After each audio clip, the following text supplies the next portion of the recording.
Bonjour et bienvenue dans ce chapitre dédié à la préparation des travaux pratiques.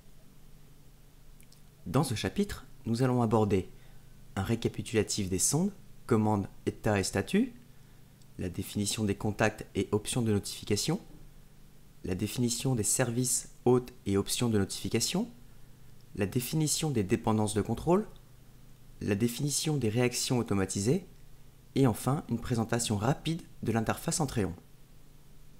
Première partie, un récapitulatif des sondes, commandes, état et statut. Une sonde ou plugin de supervision est un programme exécutable en ligne de commande par le moteur de supervision.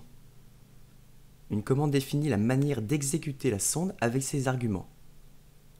Les macros permettent de créer des commandes génériques dont les valeurs seront remplacées lors de l'exécution de la sonde. Les contrôles sont exécutés à intervalles réguliers via l'option Normal Check Interval, définie dans la configuration. En cas de changement de statut, de OK à Warning par exemple, l'état doit être validé. Pour cela, il est d'abord considéré soft, puis dès que le seuil d'essai Max Check Attempt est atteint, il est considéré en état hard validé. Pour valider l'état, le moteur utilise une fréquence de contrôle plus réduite appelée Retry Check Interval. Pour les hôtes, il existe 3 statuts différents.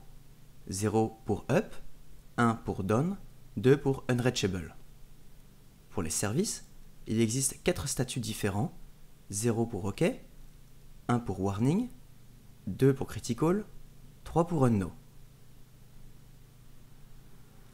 Deuxième partie, les contacts. Un contact est une personne qui sera notifiée en cas d'alerte ou de retour à la normale d'un indicateur. Un contact est défini par son nom, un alias, ainsi que les options de notification. Période de notification pour les hôtes et services, une commande de notification pour les hôtes et services, par exemple l'envoi de mail ou de SMS, des options de notification pour les hôtes et les services, afin de filtrer les notifications qui seront reçues.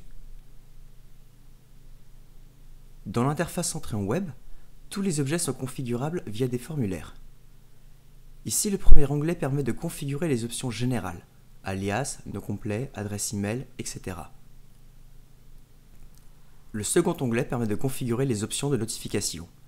Activer la notification, filtre de réception des notifications pour les hôtes, période de notification pour les hôtes, commande de notification pour les hôtes, il en est de même pour les services. Voyons maintenant les hôtes et les services. Un hôte est tout équipement qui possède une adresse IP, un serveur, une baie de stockage, une imprimante, un onduleur, etc. Un hôte est défini par son nom, une description et une adresse IP. Des options de contrôle, une période, commande et argument, des options de notification, période, filtre d'émission et contact, groupe de contact à notifier. À cet hôte seront liés les indicateurs qui seront supervisés sur l'hôte. Un hôte peut utiliser des modèles afin de pré-remplir certains champs. Comme pour les contacts, un formulaire permet de configurer les options générales, nom, alias, adresse IP, etc. Et un second onglet permet de configurer les options de notification. Pensez à activer et paramétrer la notification et de préférence sur un modèle utilisé par tous vos hôtes. Les services sont les indicateurs supervisés sur les hôtes. Ils sont décrits par un nom, un alias, des options de contrôle, période, commande, argument, des options de notification, période, filtre d'émission et contact, groupe de contact à notifier. Un service peut utiliser un modèle afin de pré-remplir certains champs. De même, le premier onglet permet de saisir les paramètres globaux et de relier le service à l'hôte désiré. Ici, on peut voir la valeur des seuils définis dans le modèle de service sélectionné, offrant la possibilité de les surcharger. Le second onglet permet de configurer les options de notification.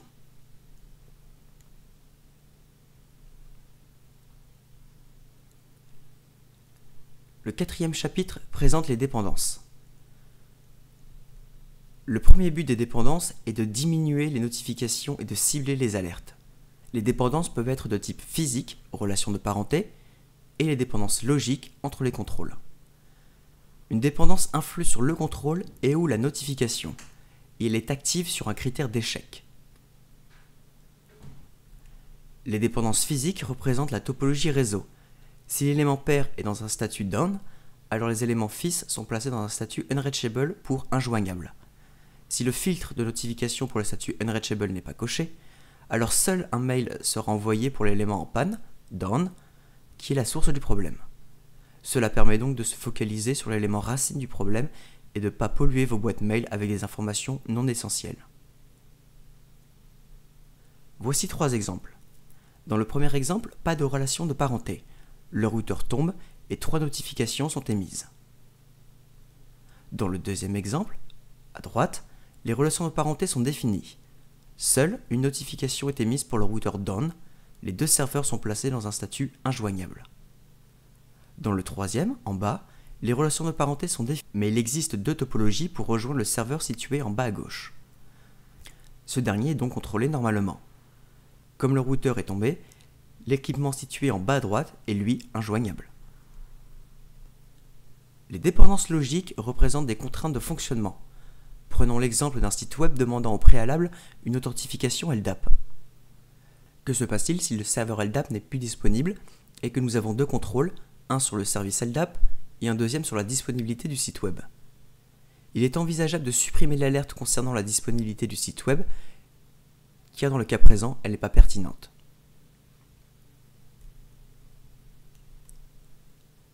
La configuration est donc la suivante: service dépendant, le service HTTP sur l'hôte B, il est dépendant du service LDAP sur l'hôte A. Ici, le filtre sera critical et on influera sur la supervision et la notification.